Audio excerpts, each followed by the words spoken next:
I am Jimbo Paris, and you are listening to The Jimbo Paris Show.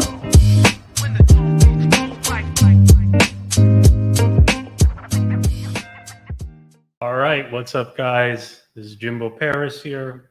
Welcome to The Jimbo Paris Show. And today we have Dr. Ed Daube, and he's basically an emotions doctor, a clinical psychologist, and an Amazon best-selling author. And he's dedicated his life to just transforming people's lives. Let's hear what he has to say. Hi, Jimbo. Thank you for having me today. Pleasure is all mine. So can you begin by telling me who you are, what you're about, and what your message is? Yeah, I'm Ed Daube, PhD. I'm a clinical psychologist. I spent 32 years working for the California Youth Authority in a correctional institution here in California. And when I got out of graduate school, this was my first and only job. When I got out of graduate school, I was working in a setting, working with young women, all of whom had been abused emotionally, physically, sexually. And I was working training staff who were very jaded about dealing with emotions. And the language that I had when I got out of graduate school was here. And the language of both the young ladies I was working with and the staff were here. I had no way to communicate. Yet I needed to work with them clinically, and I needed to train them. So I had to develop a way to do that. And I developed the idea of emotions as tools. I had to explain to these young women who did not know how to deal with feelings of anger. They were suicidal. And the staff also didn't know how to talk to the young women. So I gave them the notion of tools. Now, when you think of tools, you think of your cell phone. You think of the remote for your TV. You can think of a sewing machine or a saw. And for the staff, it was their handcuffs, it was their batons, whatever it happened to be. So now I could talk to them about emotions in the context of you need to understand what emotions are, why we have them, and how to strategically deploy them to work for you. So I did that for 32 years. When I finally retired about 15 years ago, I took a look at what was going on out in the real world, and folks don't understand what emotions are because we don't get taught that. They're not taught in school. You don't learn it anywhere. So what tends to happen is people tend to see their emotions as messy. They want to get rid of their emotions because they think their emotions control them. They don't. So I wrote 2 books. I wrote my first book, Emotions as Tools, which basically describes the whole model. And then I thought about what's going on with this whole thing with anger. You see stories in the news about people blaming their anger for beating their girlfriends or beating their wives or doing dumb things. And then I wrote my second book, which was all about anger. So I wrote the 2 books, and again, my goal was to educate people because there was a gap, there was a lack in terms of helping people understand what emotions were and why we have them and how they work. And then I started a blog, which is theemotionsdoctor.com, and I have over 200 posts on that blog. It's a free blog, and I cover all kinds of topics, all emotions, what the emotion cycle are, anger, anxiety, guilt, shame, all of that. And I have an index to all of my posts, which is on the homepage. So you can access all of my posts now by title and by the post itself. And it's a one-click access to each post. So now in retirement, I do podcasts and I still write to my blog. And again, the idea is to educate people because folks don't understand why they have emotions or how they work. And that is what I do in retirement now. Excellent. And where did this passion come from? Well, the passion came from the idea that I was trained as a psychologist. And as a psychologist, my whole focus is to help people learn about themselves, to help people grow. And the idea was, how can I apply these skills in the best way and the most effective way to help people in areas where they need to grow? And that was emotions. Now, the interesting thing here is that I call myself the emotions doctor right now. But when I was in graduate school, I was basically the emotions avoider. When I was in graduate school here in California, I had one of my neighbors of my family where I grew up was working in a place called Henry Olaf House in San Francisco. So I went up to him and I said, "Can I sit in on the groups?" These were for people who were alcoholics, they were drug addicts. I had no problem with either alcohol or with drugs. And he told me no. I said, "Well, why not?"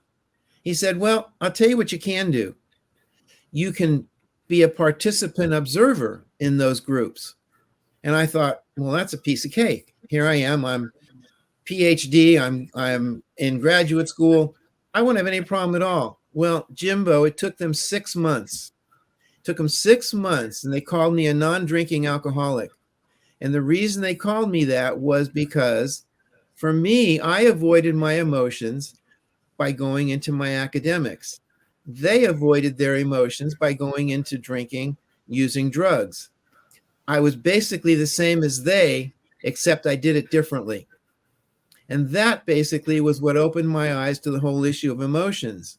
And then, of course, I started my first job and I was right in the thick of emotions.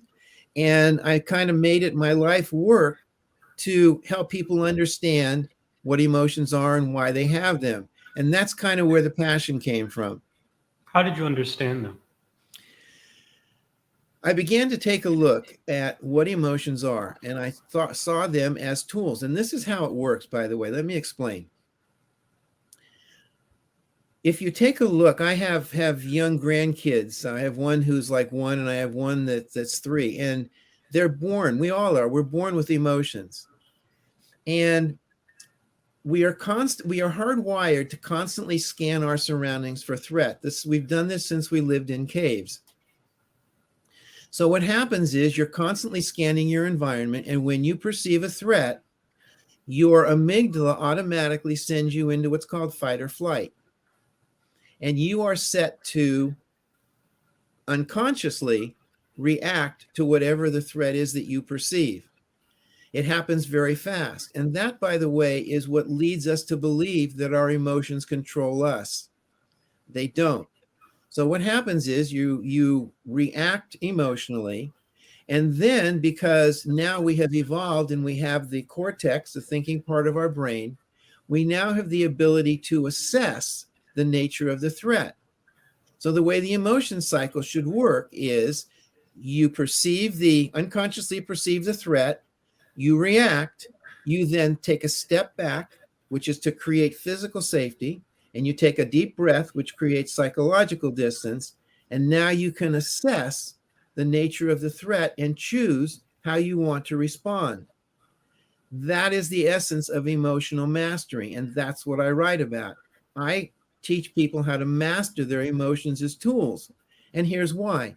If you understand, let's take anger, for example. The message of anger is that there is a threat that I perceive, that I believe I am more powerful than the threat, and I can eliminate it by throwing enough force at it. Anger prepares you for war. So if you understand this now, what you can do is you can say, okay, if there is indeed a real threat, then I am going to go to battle and I'm going to eliminate the threat. But if there's no threat, I'm going to take a step back and I'm going to say, wait a minute, no threat, no need for anger. So I'm going to choose a different way to respond to it. Now, for men, we're basically taught that we shouldn't experience a whole lot of emotions. If we, as a young man, if we show sadness, we get put down for it.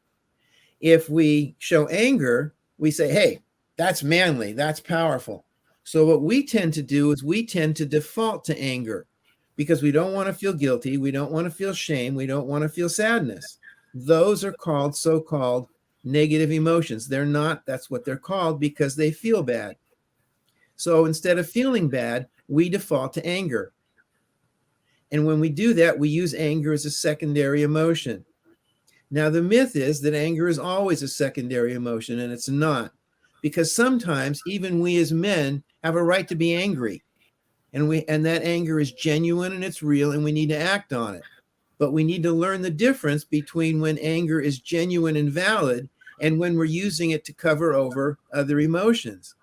Now, for women, when women show anger, they tend to get put down for it. Men don't like to deal with angry women. Years and years ago, I went on to a LinkedIn website, and I went to it was a forum, and I said, look, I'm a man. I want to know what happens when you as a woman express anger. 2,000 responses basically later, they said, as a woman, I can't express anger because I get called names, I get marginalized, I get demeaned, can't do it. So what women tend to do is they tend to default to something like sadness instead of expressing their anger. And what I'm saying to both men and women, understand that your anger is often genuine and you need to learn to express it. Now, sometimes men can express their anger directly. Women may have to do it indirectly. Women may have to do it in a more passive sense. When that happens, they keep their anger, they just don't express it. Because what's happening here in our society, Jimbo, is there are different display rules. The anger is the same, but men are allowed to display it, women are not. Women can display sadness, men can't. And the challenge is that if we can't express it, we tend to look at it as an invalid emotion. It's not. So men need to learn how to validate their sadness and express it. Women need to learn how to validate their anger and learn how to express it. And that's what I teach. Here's a technique that I recommend to your viewers. In most cases, most of us are much better at giving advice to other people than we are at giving advice to ourselves. I used to tell my students that I was much better at dealing with their kids than I was with dealing with my own. The reason for that is because I have all this knowledge in my head, but when I deal with my own kids, I'm not dealing with them objectively. I'm dealing with them subjectively, and I got all these other emotions going on with my own kids. When I deal with your kids, I'm dealing with your kids objectively, and I can give you the benefit of my knowledge. So here's how you deal with that. What you do is you take out a pad of paper or on your computer, however you want to do it, and then you say to yourself, okay, you ask yourself the question that you're struggling with. What's the best way for me to deal with my anger? As if a friend of yours came to you and asked you that question. And then you write down all of the advice that you would give to your friend. And you need to write it down or type it in. And then what you do is you take that information that you wrote down or typed in and you put it away for a week or a couple of days. The time frame is irrelevant. And then you take it back out and then you read it and then follow your own advice. And what happens when you do that is you're now tapping into your ability to give good advice, and most of us have it, but you're doing it with yourself. You're now able to take your own advice and then you follow it. And that's often a good technique for tapping into what we know and taking us, if you will, out of the picture. So if I'm giving you advice, I'm giving you the best advice I have, and I'm doing it objectively. So that's what I would suggest that your viewers do. They take a look at what their issues are. They attempt to educate themselves regarding the emotions, and then they give their advice to another person by writing it down or typing it in, and then follow their own advice. And sometimes they may need professional help because they just can't deal with the issues. And I highly recommend seeing somebody professionally if you have to. There are some very good counselors out there. It's not weakness. If I have a problem with my car, what do? I go to my mechanic and he fixes it. If I have a problem with my psychological issues, I may have to go to a psychologist or a social worker and get help. Now, that's not always the case, but if it is, get the help that you need. The help is out there. That's great. You also deal with incarcerated young women. Specializing in that, What have you learned? Well, what I've learned there is again that women are kind of getting the short end of the stick when it comes to emotions, if you will. Women are socialized to be caretakers, and it's unfortunate. And that was especially the case with these young women who were incarcerated. I had, at one point in my caseload, I had 5 young women, all of whom had killed their children. And I was totally unprepared for that. And so were they. And it wasn't like they were monsters. It wasn't like they set out to kill their children. It happened. So what they did was monstrous, but they were not monsters. And what they taught me is I needed to come up with a way to help them get past the barriers that had enclosed them in terms of their own socialization while growing up. That they taught me, Jimbo, as much as I taught them.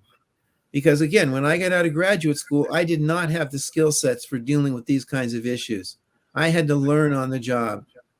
But because of that learning, it got me to the point where I am now, if you will, where I teach people about emotions. I probably would not have gotten where I am. I wouldn't without going through the trial by fire with these young incarcerated women. And the staff, by the way, who had to deal with these women, they taught me as well. So if I hadn't gone through that, wouldn't have written my books and wouldn't be doing podcasts now. It all worked out. Mm-hmm. So when it comes to this, what I'm getting is you first go to the blogs, but more so on the books now. Okay. Are the books sort of the advanced level? The books are the beginning. And I'd say basically the blog goes into much more detail. The books are fairly old now, but they're just as relevant today as they were when I wrote them. And people can access the information through the books, and that's great. Or they can access it through my blog. To be quite honest with you, I love selling books. I love people buying books, but the information on the blog is current, and there's much more information on the blog. So if people want to have the hardcover books in their hands, please go buy the book. The few cents that I make in terms of royalty is great. However you access the information is important to me. But if you want a place to start, go to the blog. It's free, and you can access as much information as is there. When it comes to the website, let's bring up the website quickly, and let's kind of run through a way to kind of navigate the blog. Good idea. Perfect. Now, if you take a look where it says, I don't know if you can see my pointer. Maybe you're not sharing my screen, but right up there where it says index, click on index. Yeah, good. Now you see it says anger. Yeah. Okay. So what you've done now, those are the categories. So if you want to learn about anger, you click on anger. Scroll up. Those are all my posts on anger. That's perfect. So now you can pick one and click on that, and that'll take you right to the post. Perfect. And then scroll up. There you are. Excellent. Okay. And what do you think is the first post for anger you think someone should look at? You know, that's a very good question in terms of which post. The one at the top, the message of anger. It is more than just a perception of threat. Okay. That explains what anger is and why they have it and how the whole process works. So it does take a little bit of effort and a couple of clicks. And I suppose, you know, if I were a good web designer, I would design it more to be more effective, or more efficient and easier. But that's the best I've been able to come up with. It's all there, and that's the way to access it. And if they want to know about the emotional process, they can just go to emotions as tools. That's a category as well, and then I'll talk about the emotional process. There it is, mastering emotions as tools. Those are all the general articles. Hmm. The emotions as tools model, I would just start there.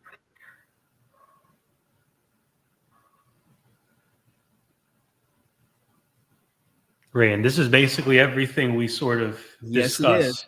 It's all there. Excellent. All right. So that's what I suggest that your viewers do, that they go to the website and just explore it. Just take a look and see what article catches their fancy. And that's the best way to start. Great. Great. And then they can educate themselves. There's the website. Excellent. And additionally, are there any final words you'd like to give to the audience right now? Yeah, I would really encourage your audience to give themselves permission to feel. Not act on your feelings necessarily, but to feel. And once you give yourself permission to feel, now you're in a position to then explore those feelings and learn about them. You don't have to avoid the feelings. The information is out there. In most cases, again, the information that I made available to you will allow you to educate yourself and get through the vast majority of situations that you're facing. For most people, professional help won't be needed. For some, it will. And for those folks, professional help is available. But give yourself permission to feel. Educate yourself as to what those feelings are and why you have them and how to master them strategically. And then you will be in a position to use those feelings and move past them. That's the advice that I would give. The information's out there. It's available. It's free. Take advantage of it. And if you want to buy the books, that's great too. And many folks won't go to Amazon and buy it, and that's fine. Get it on the blog. It doesn't matter. It's not critical to me. What's important to me is that you get the information and educate yourself. Do that, please. Instead of letting your emotions take advantage of you and you make dumb decisions you later regret. Get the information. It's there. Educate yourself and master your emotions as strategic tools. Excellent, excellent. All right. Thank you again, Dr. Daube. It's been a privilege. Thank you for having me, Jimbo. I really appreciate it. It's been fun. All the best. Excellent. So we have a few shout outs here. I would first like to give a shout out to Dark Joseph Ravine. He's an important person, especially to the business. He's from Canada, and he kind of helps to build people's businesses as a marketing agent. And he also works hard to empower other people's lives and take them out of the dark ravines, as his name goes. And again, gratitude, gratefulness. You need to appreciate what you have. He has definitely helped to push our show out there. Even though he's not a sponsor of our show, he's definitely helped to push our content out there and really give us the platform that we need. And then the next person is a special thanks to another sponsor, the Six Figures University, helping people to grow financially, to grow spiritually, and to also conquer the goals that they have in life. And again, if you want to learn the secrets to opening a salon, the secrets to improving in real estate, go to them. They know what to do. And then the final person, Judy Ryan, our LifeWork Systems affiliate and collaborative partner. Great woman again. She goes out of her way to help improve businesses, to improve the business infrastructure. And if you want to improve your business as well and your employee infrastructure, speak to this woman. And again, we have a new website today. It's amazing, and it's basically the Jimbo Paris Show, and we're a full-on Roku channel now. All our Roku episodes are online. This one's going to be online as well on the Roku channel as well. And yeah, check us out on Roku too. Okay. Great talk. So, all right, I am Jimbo Paris. This is the Jimbo Paris Show. Thank you again, Dr. Daube, and this is the show.